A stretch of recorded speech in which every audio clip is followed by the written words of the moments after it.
You never realize how empty a house can feel until it's silent. Not the peaceful kind of silence where you can hear your own thoughts, but the crushing kind. The kind that presses against your chest and whispers that someone is gone. That someone, in my case, was Claire, my daughter, my heart in human form. I used to think grief was something that came in waves, predictable, like the tide. Now I know it's more like earthquakes, sudden, brutal, and utterly unannounced. The house we shared, the small brick home at the edge of town, had been my refuge ever since Eleanor passed. I never imagined it could feel lonelier than that first winter without her. And yet, after Claire, it was a hollow tomb of echoes. Claire had been my sun. Bright, fierce, impossible to ignore. She had her mother's warmth and my stubbornness, a strange combination that somehow worked. I remember her as a child sneaking into my study with paint-stained fingers, her little nose wrinkled in concentration, whispering, "Mommy, look," and showing me a canvas that seemed to hum with life. She painted the world the way she wanted it to be, not the way it was. That's the kind of person she was. Liam, my grandson, was the closest thing I had left of that brilliance. 5 years old, with Claire's green eyes and a temper as sharp as her laughter. Eleanor had passed years before, and I had devoted myself to raising my daughter into the woman she became. Claire had grown independent, yes, but she always came back to me. That bond, it's not something you explain, only something you feel. And now, all of it.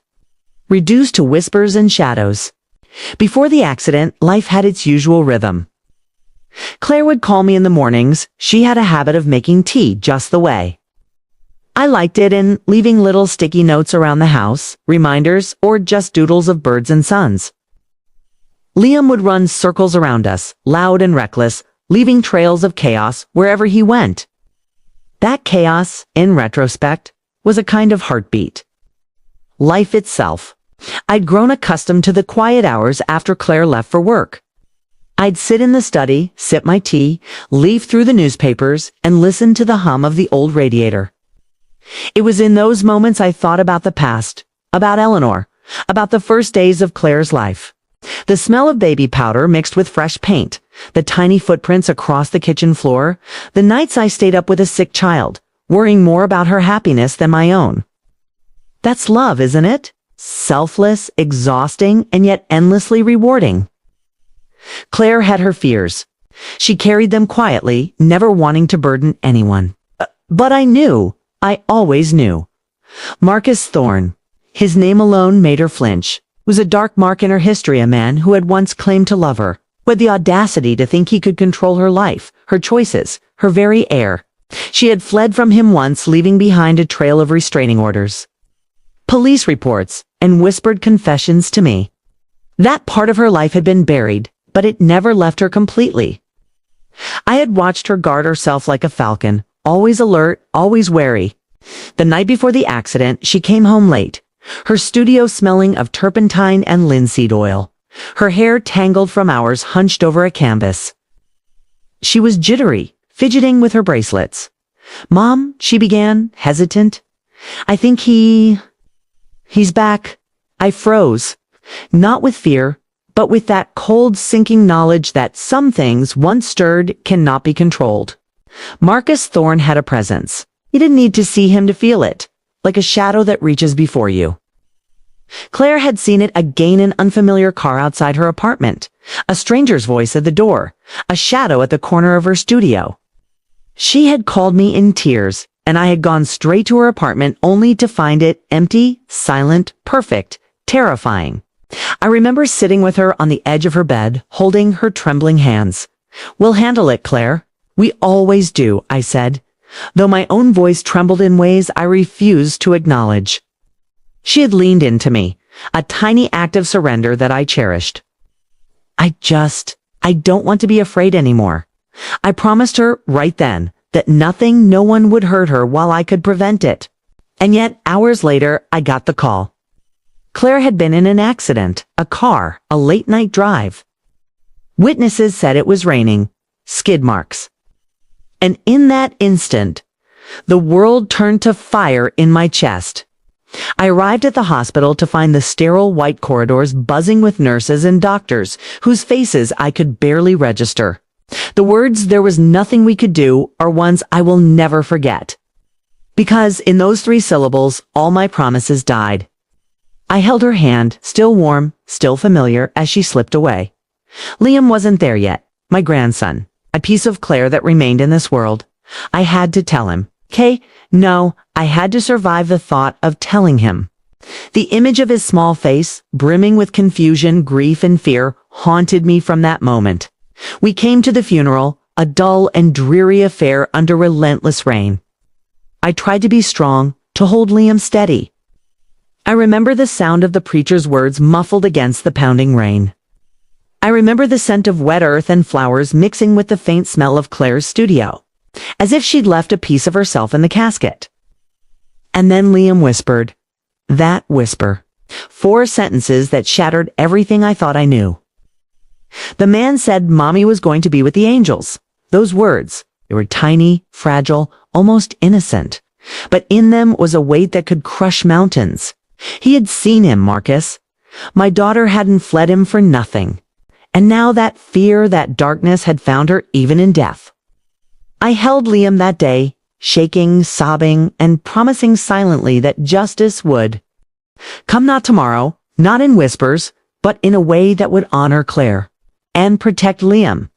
I am an old woman, yes, but I have patience. I have memory. I have a mind sharpened by grief and a heart hardened by loss. And I would make Marcus Thorne pay, not with my hands, but with the truth.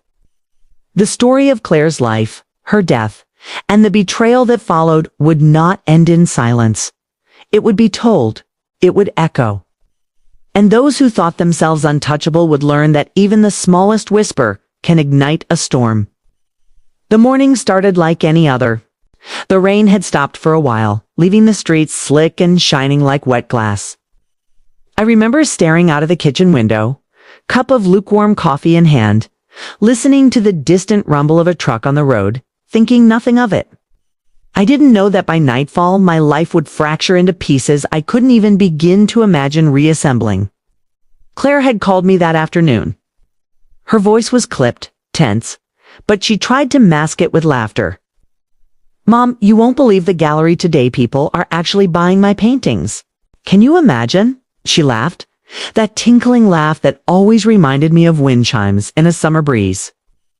I smiled at the phone, imagining her hands smudged with paint, hair falling in strands across her face.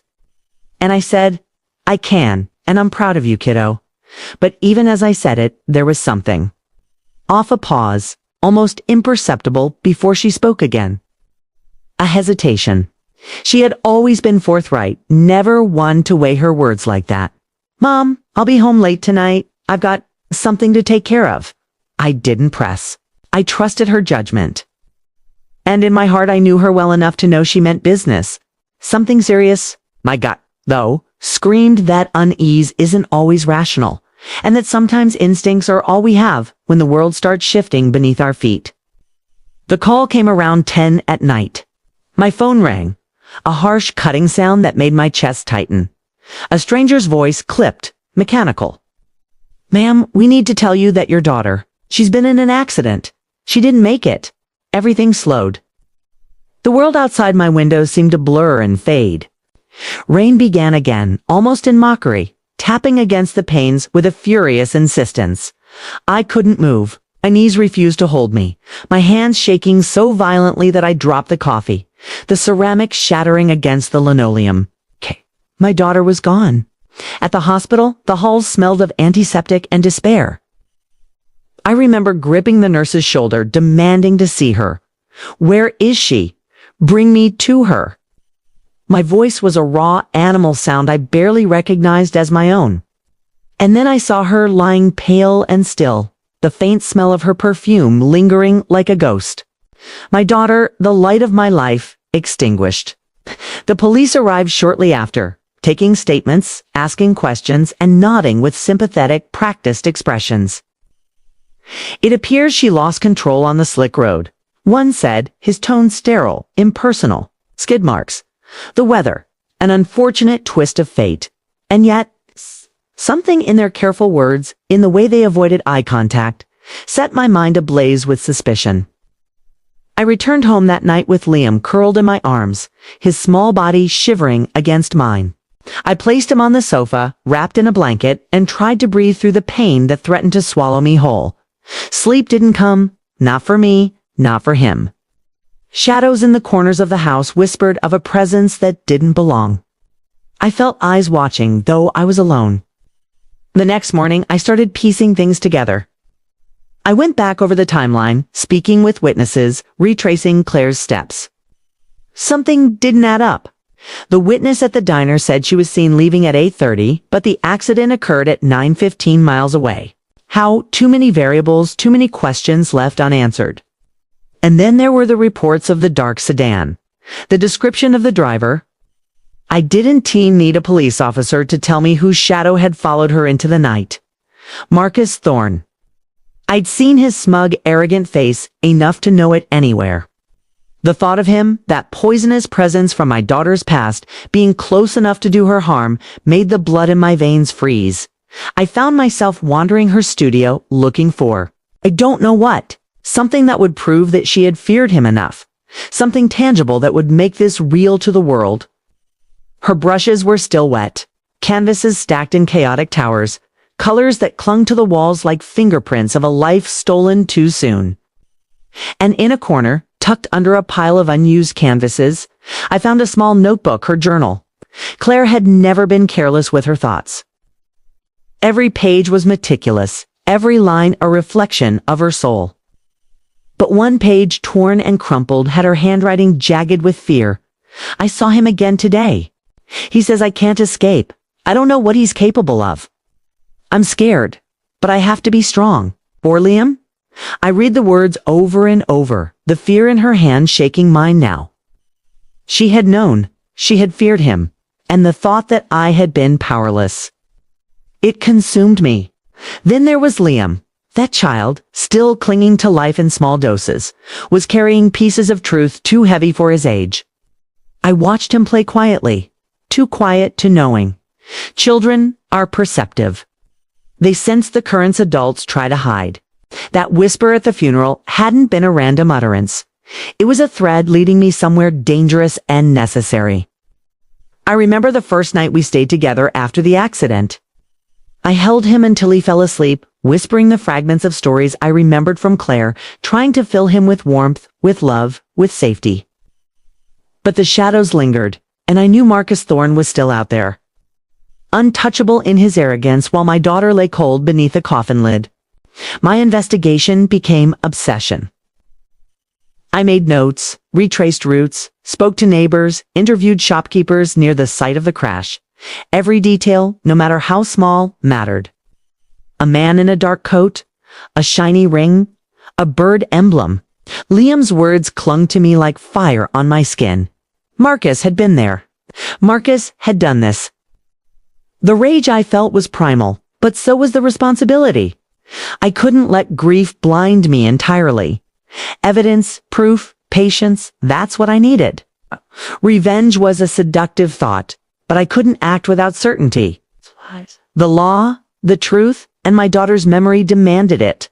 I walked through that rain-slicked town, my cane tapping against the pavement, notebook clutched under my arm, every shadow a possible clue. I remembered every lesson Eleanor and I had taught. Claire every warning whispered late at night, and I promised myself silently that Marcus Thorne would pay not with my fury but with justice so thorough, so undeniable that he would never breathe freely again. And all the while, Liam's green eyes watched me, full of trust and fragile hope. I knew I had to survive for him, to shield him, to teach him that even when the world is cruel, the truth has a way of finding its mark. That evening, I sat by the window, watching the rain blur the streetlights, thinking of Claire and Marcus and the impossible task ahead. I whispered to the empty house, to the ghost of my daughter, I will find him. I will make this right. Somewhere in the distance, a car passed, tires hissing on wet asphalt. I clenched my fists, my heart pounding in anticipation, and I felt something awaken inside me, a cold, deliberate resolve.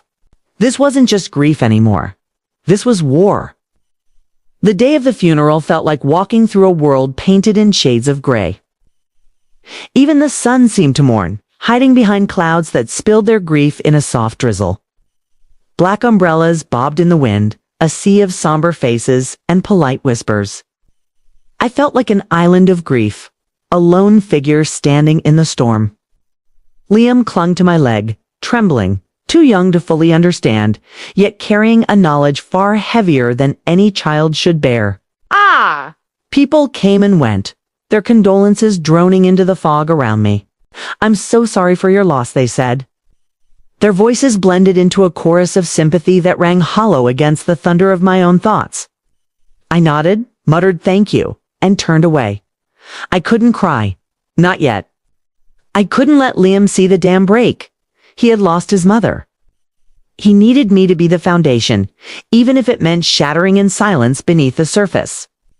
I remembered Claire as she was that morning, before the accident, before the call that changed everything.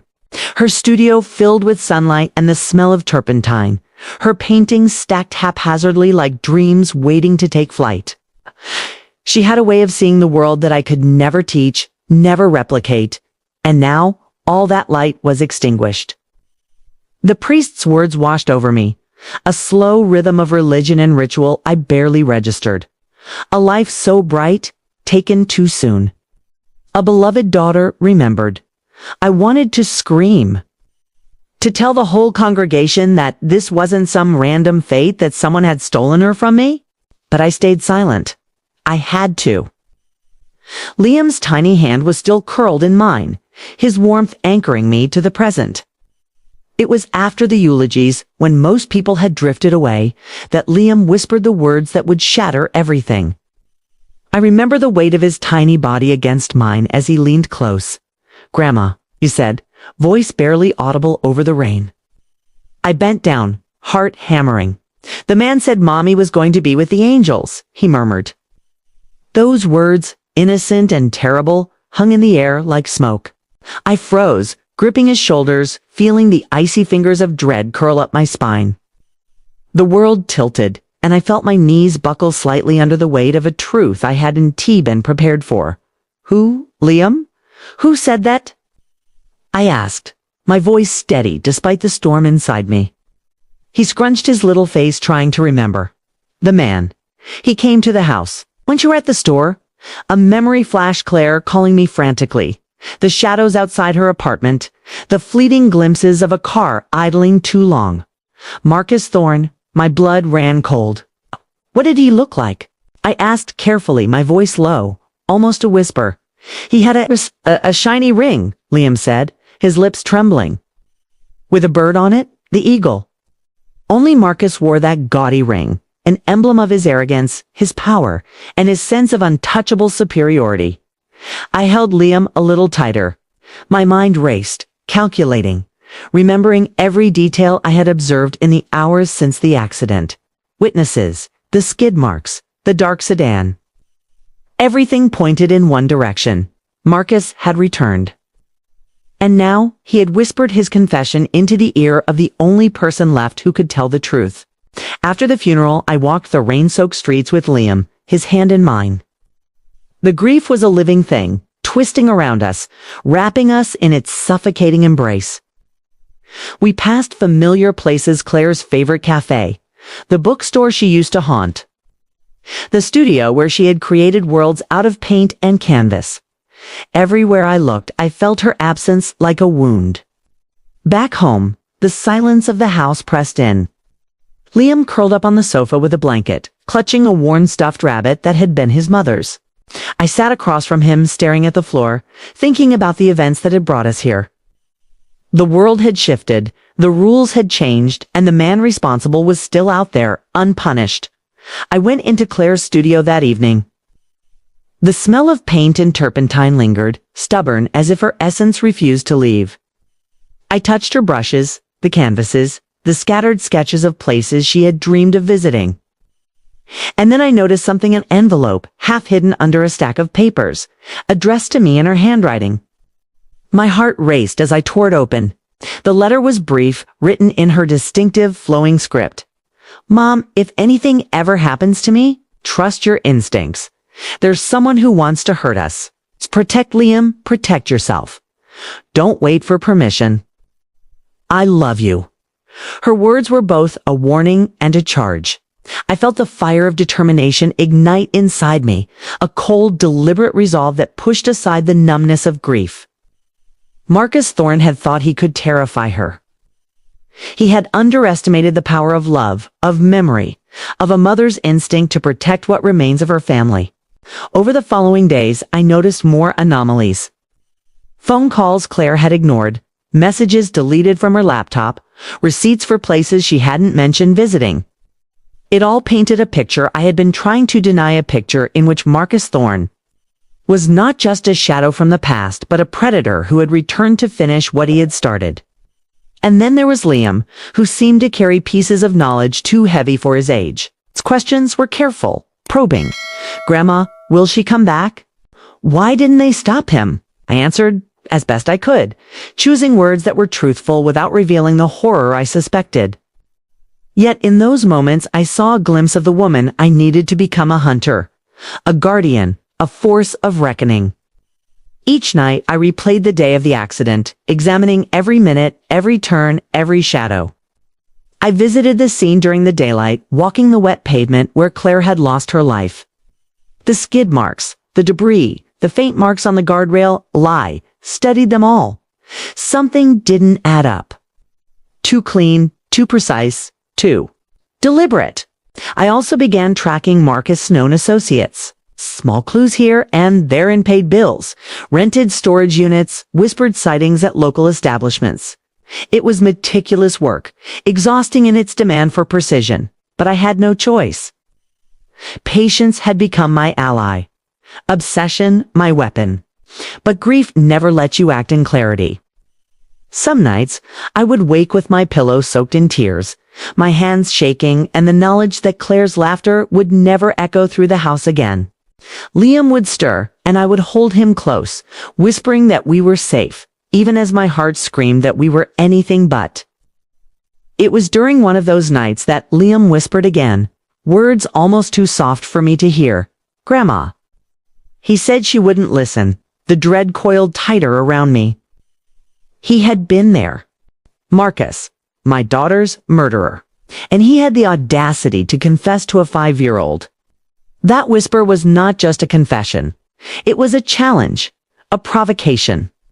I gripped the edges of Claire's desk, staring at the paint-stained wood, her journals scattered like breadcrumbs leading to the truth. I realized then that grief had sharpened me, had focused every ounce of pain into a singular purpose. Marcus Thorne had taken my daughter, but he had left me with Liam and a trail of clues that I would follow, step by step, until justice was served. The house, once quiet, now felt alive with possibility. Not hope, exactly not the fragile kind, but the fierce, terrifying energy of a woman who had nothing left to lose and everything to fight for. Marcus Thorne would learn soon enough that the whispers of a child could ignite a storm, and that a mother's love is a force that bends neither to fear nor to death. The days blurred into each other after the funeral. Rain fell, sometimes soft, sometimes drumming like impatient fists on the roof. I walked through the house as if it were a museum of loss, each room a shrine to Claire's absence. Her clothes still hung in the wardrobe, faintly scented with her perfume. Paintings leaned against walls, unfinished, waiting for hands that would never return to them. And every morning, Liam's small footsteps echoed in the hallway. A sound that was both anchor and reminder of what I had to protect. I couldn't sit idly by. The whispers, the clues, the letter, everything pointed to Marcus Thorne. He had orchestrated this, and somewhere in his arrogance, he had left pieces of the truth for me to find. I became methodical, turning grief into investigation, despair into obsession. It started with her studio. I combed through every drawer, every shelf, every pile of paper. Paint-stained notebooks, brushes, letters, tucked into the margins of sketchbooks. And then, under a loose floorboard near the easel, I found it. A small black envelope, sealed and addressed in Claire's precise handwriting. My hands trembled as I broke the seal. Inside was a flash drive. Claire's digital journal. I plugged it into my laptop with hands that shook, fearing what I might see. Hours passed as I sifted through her careful records, mails, messages, photographs, and recordings. And then I found it. A series of video files labeled with dates and times, documenting Marcus' stalking. Surveillance footage captured from her apartment window, clearly showing a dark sedan parked outside, a man watching her every move. The ring, the bird emblem. Marcus, I sat back, chest tight, stomach twisting. This wasn't paranoia, wasn't fear, was confirmation. Marcus Thorne had returned. He had followed her, terrorized her, and ultimately orchestrated her death. He had thought he could manipulate the narrative, hide in plain sight. He had underestimated me. The videos weren't the only evidence. There were phone logs, intercepted messages where Marcus threatened Claire, hints of bribes and manipulation of witnesses. Everything fit together like a puzzle. A dark picture of obsession and malice that had finally revealed its full shape. I didn't cry. Not yet. I felt something colder, sharper, purpose, determination. A roadmap to justice meticulously drawn by Claire's own hand. She had known, she had documented. And now, I would act. The next step was careful observation. I began tracing Marcus's movements, noting his patterns, who he associated with, where he went. I visited the streets near his apartment under the cover of dusk, taking mental snapshots, remembering every detail. This wasn't just about revenge, it was about preparation. It's about ensuring that when the time came, there would be no mistakes. I also spent long hours with Liam, weaving a cocoon of normalcy around him while simultaneously training myself to read every subtlety, every sign of threat in our environment. Children are perceptive. Liam's small, quiet observations became invaluable. One evening, he tugged at my sleeve and whispered, "Grandma." The man's car was outside again. It was a test of patience, of restraint. Rage burned inside me, but I swallowed it, knowing that acting on emotion could ruin everything. Marcus had underestimated me, but I would not make the same mistake he had. I had grief, yes, but I also had patience, and now, evidence. The turning point came when I revisited the scene of the accident. I walked the slick asphalt, inspecting the skid marks, the debris, and the guardrail. Something clicked, a small fragment of rubber caught in the metal barrier, oddly worn, inconsistent with normal tire wear. I took photos, documented everything meticulously. This was no accident, no simple misfortune. This was premeditated, calculated. I realized then that Marcus's arrogance was his downfall. He had left too many traces, too many opportunities for a careful observer to connect the dots. I was that observer. The grief, the love, the rage, they had sharpened me into something dangerous. That night, after Liam had fallen asleep, I sat alone in the living room. The flash drive on the table, videos looping silently on the laptop. I whispered to the empty house, to Claire's memory. "I see you, Marcus. I know what you did. And I will make sure the world knows too." I began building my case. Every email, every photo, every recorded encounter was cataloged. I made copies, multiple backups, hidden in places only I knew. I reached out to a trusted attorney, discreetly, one who could navigate the legal system without drawing attention. Every move I made was calculated, deliberate, slow, but it had to be. Marcus would be careful. He would cover his tracks. I would be more careful. The mini-climaxes in this phase were subtle but constant. A shadow at the window. A car idling nearby. A phone call with no one on the line. Each one a pulse in the tension. A reminder that Marcus was aware that he was watching, and that he was arrogant enough to think he was untouchable. And yet, with every passing day, my confidence grew. I had Claire's guidance in that journal, Liam's innocent insights, and the cold, unwavering knowledge of what had been done. Marcus had thought he was above justice. He was wrong. Every detail he left behind, every whisper of his guilt, would be his undoing. It was on a rainy afternoon, much like the day of the funeral. I made the first concrete step, sending an anonymous tip to the authorities with the GPS locations of Marcus' known movements and a hint of the evidence I had collected.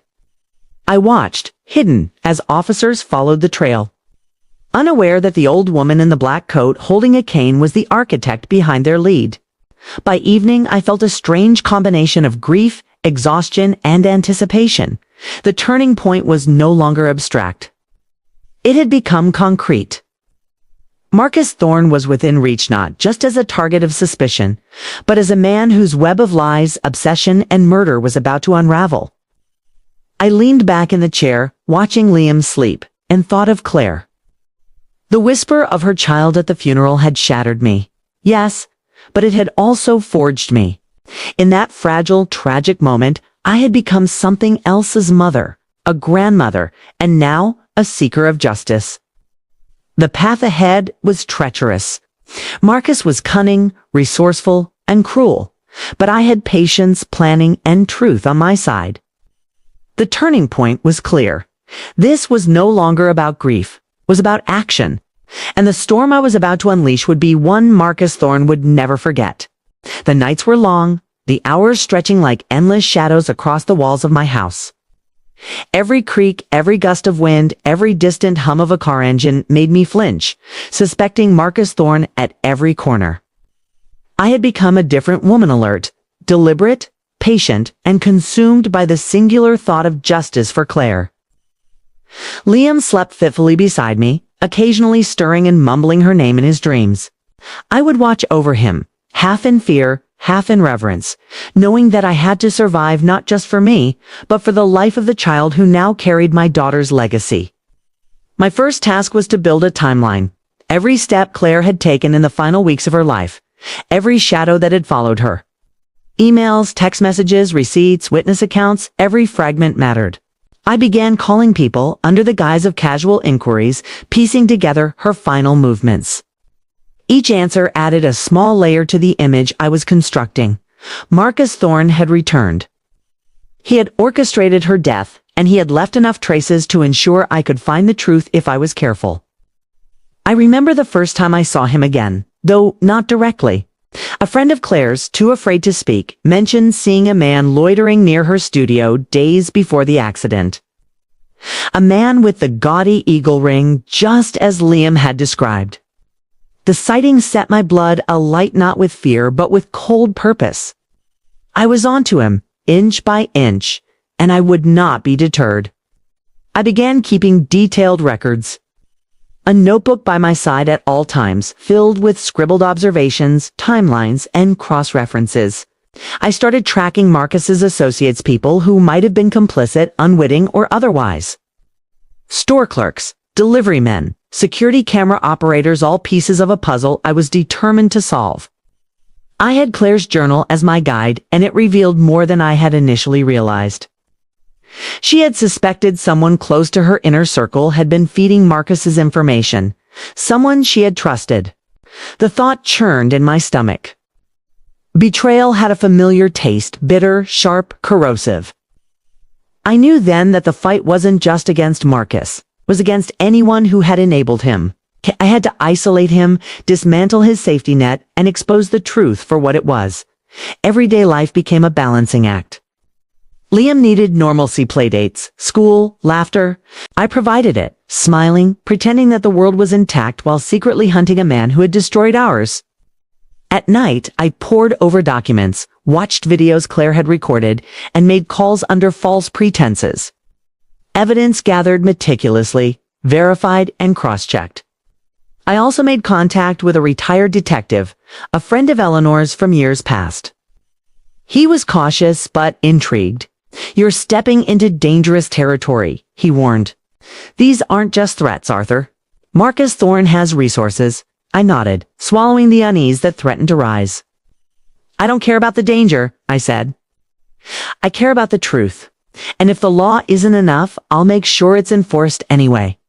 We began uncovering financial discrepancies, payments to obscure companies, and a web of small but telling transactions payments that could only have been bribes or hush money.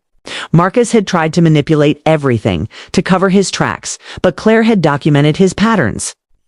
And I was following them like a hunter tracing a wounded animal. The mini-climaxes in this period were subtle but relentless. One day, a car idled suspiciously across the street while I took Liam to school. Another evening, I found the tires on our driveway had been tampered with a minor but unmistakable warning. Marcus was aware I was watching. He thought he could intimidate me.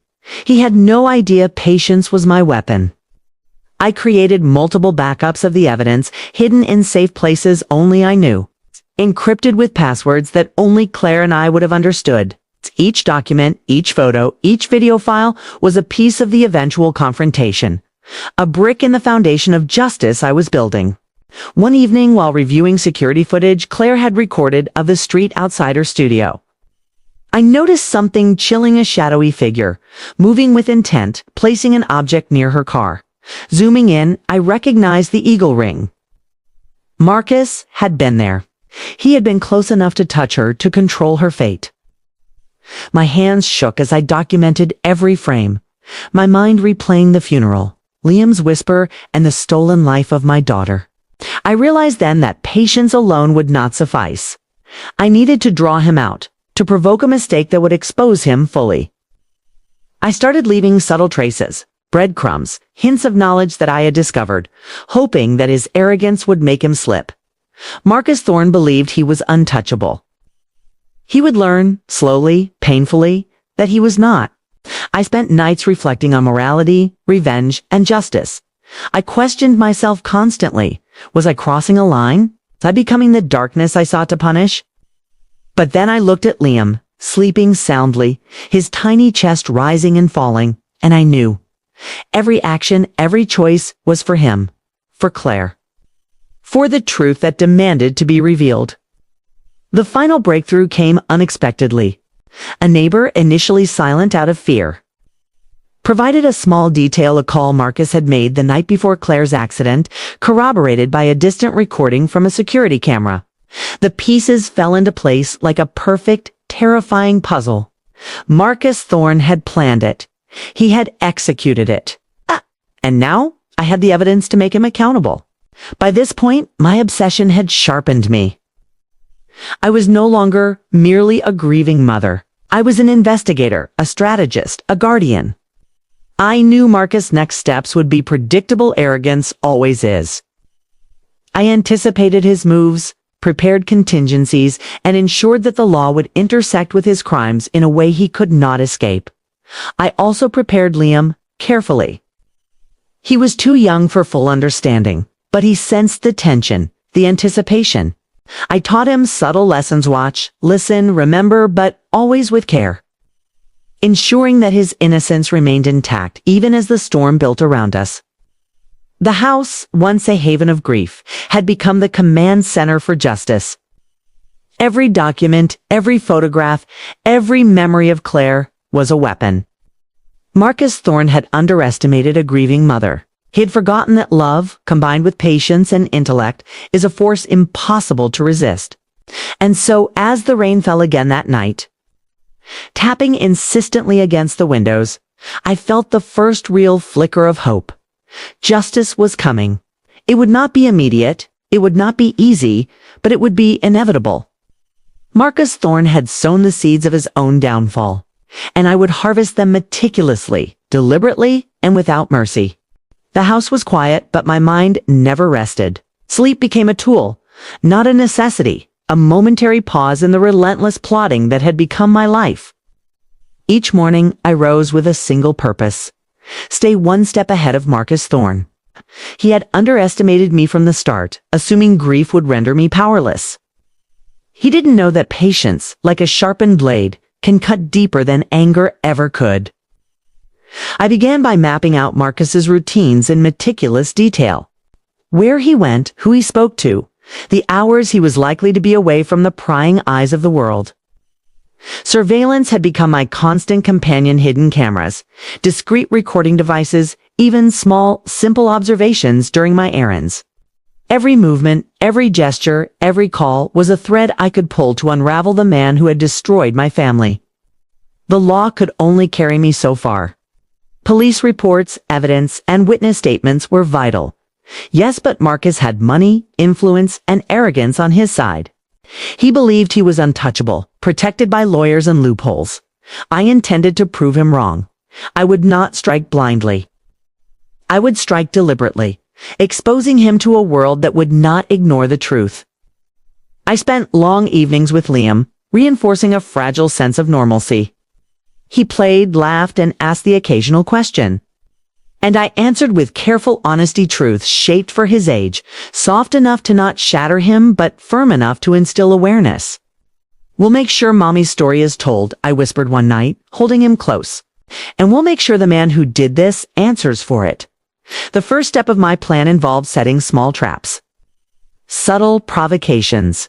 I left traces of knowledge, hints that I had discovered key details, anonymous calls, letters slipped into places Marcus might see. Arrogance makes a man careless, and Marcus was arrogant to the core.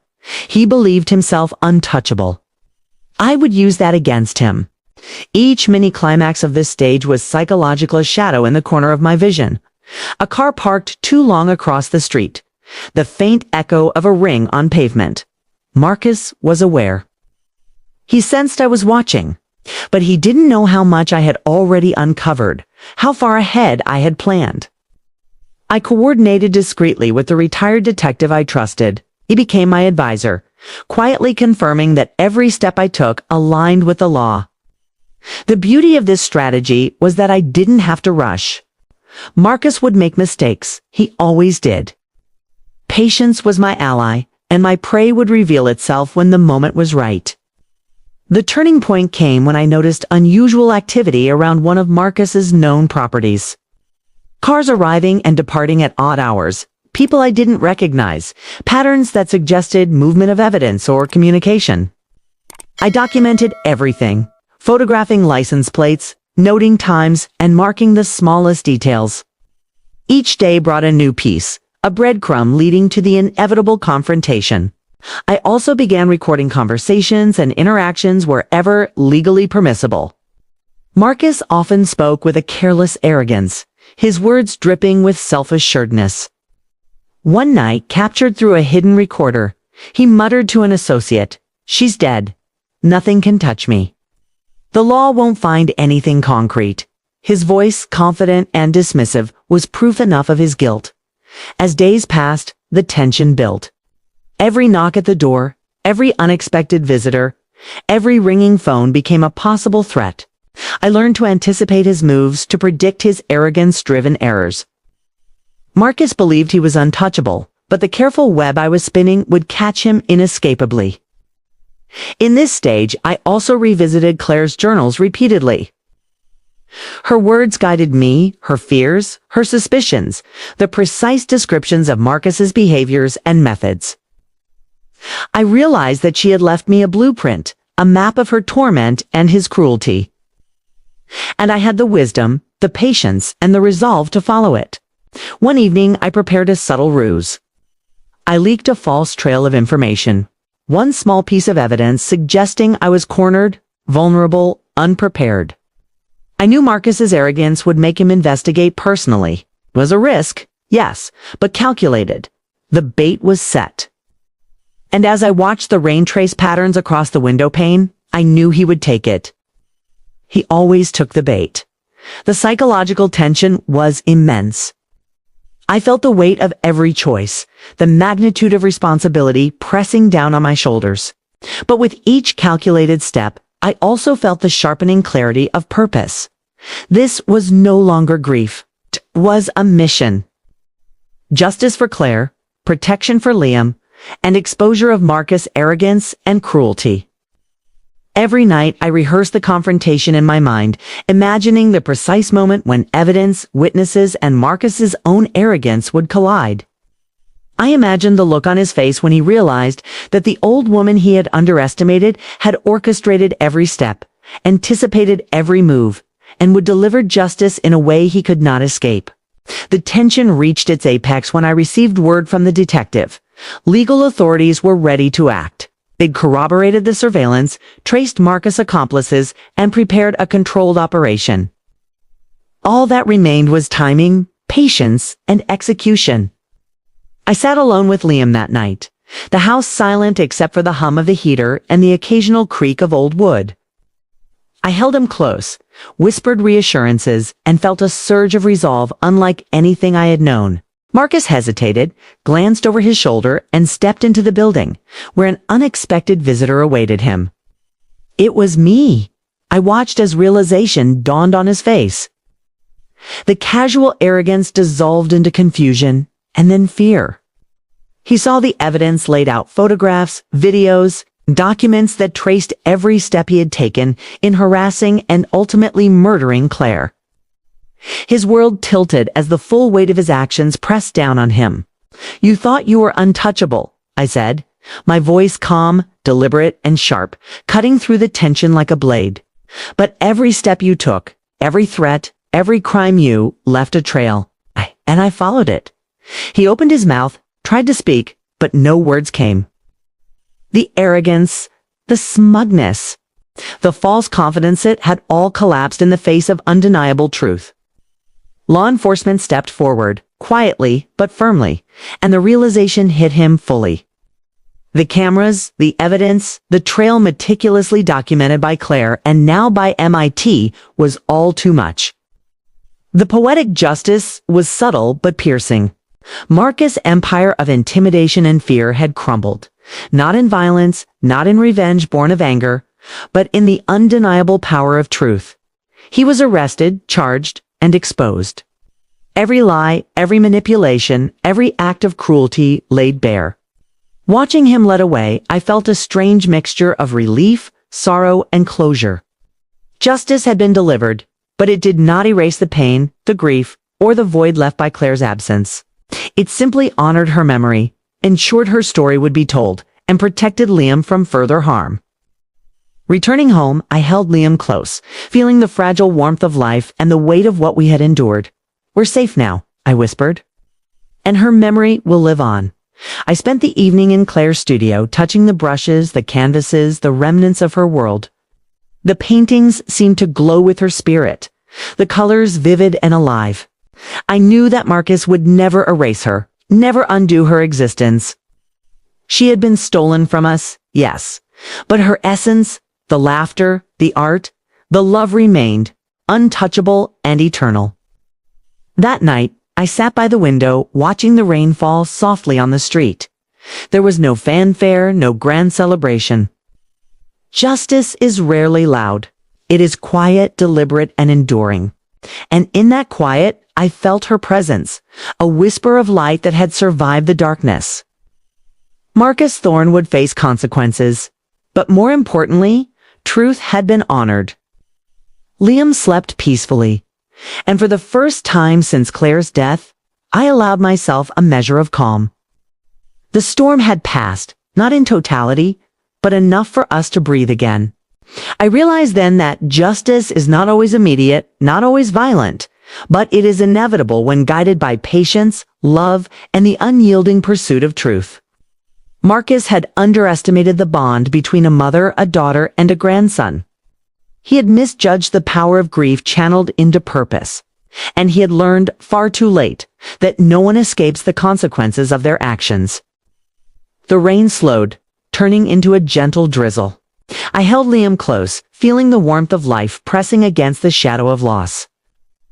The house was still, the world outside calm, and for the first time I felt the quiet satisfaction of justice. Claire's story had been honored. Marcus had been stopped, and we were, finally, safe. The house was quiet now, the storm having passed both outside and within. Liam slept peacefully in his bed, clutching the stuffed rabbit that had once been his mother's, and I sat in Claire's studio surrounded by the remnants of her world. The brushes, the canvases, the half-finished paintings, they were more than objects. They were echoes of her presence, fragments of a life that had burned too brightly and too briefly.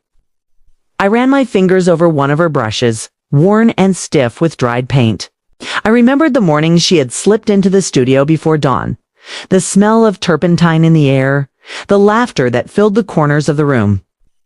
And I realized that in this silence, she was still here. Not in body, but in memory, in love, in the art she had left behind. Justice had been served. Marcus Thorne was behind bars, stripped of his freedom, exposed for the monster he was. The law had done what it could, but I had ensured that truth had been unflinching, undeniable, permanent. Yet even as the satisfaction of justice settled in, grief remained a constant, gentle ache that would never fully disappear. I looked at Liam, curled in his small bed, and felt the weight of responsibility pressing on me. He was all I had left of Claire, and I would protect him with every ounce of my being. But I would also teach him that life is not just about surviving, but about honoring those we have lost, carrying forward the love and light they left behind. The days that followed were quiet, filled with small routines, soft laughter, and the fragile beginnings of healing. Liam began drawing again, small sketches of fantastical creatures and colorful landscapes. I watched him, seeing glimpses of his mother in every stroke. Each line, each color was a thread connecting the past to the present, weaving her memory into his future. I also began cataloging Claire's work, carefully storing her journals, photographs, and paintings. One day, I started a small exhibit in our local community center, sharing her story, her art, and her spirit. People came drawn not just to the art, but to the story of a life tragically cut short and the unwavering love of a mother determined to see justice done. Evenings were the hardest. The silence of the house pressed against me, reminding me of all that had been lost. But in that silence, I also found clarity. Grief is a companion, not an enemy. It teaches patience, resilience, and the power of memory. And in memory, Claire lived on, luminous and unshakable. I thought often of the whisper that had broken me at the funeral. The words of a child who did not yet understand the depth of loss. That whisper, so small, had forged a path through darkness, guiding me to justice. Liam's voice had been both burden and beacon, carrying the truth of what had been done and the hope of what could still be preserved. One rainy afternoon, I walked with Liam through the park, his small hand in mine. We paused by a bench and he looked up at me with those piercing green eyes, so like Claire's. "Grandma," he said softly, "Mommy would be proud, wouldn't she?" I swallowed hard, the lump in my throat rising like a tide. "Yes, Liam," I whispered, holding his hand tighter. She would be very proud. We sat there for a long time, watching raindrops ripple the surface of the pond, feeling the weight of absence and the quiet presence of love. Justice had been served, yes, but it was in these simple moments, these fragile pockets of life, that healing began. I realized then that life moves forward not by forgetting the past, but by honoring it. Claire's memory, her laughter, her art, they were now part of our daily existence, guiding us, shaping us, reminding us of the fragility and beauty of life. And as the rain eased into a soft drizzle, I whispered a promise both to my daughter and to myself: we will live. We will remember, and we will honor you. Always. The storm had passed. The grief remained, yes, but so did hope. And in that hope, I found the strength to carry forward. For Liam, for Claire, and for the quiet, enduring power of love and justice.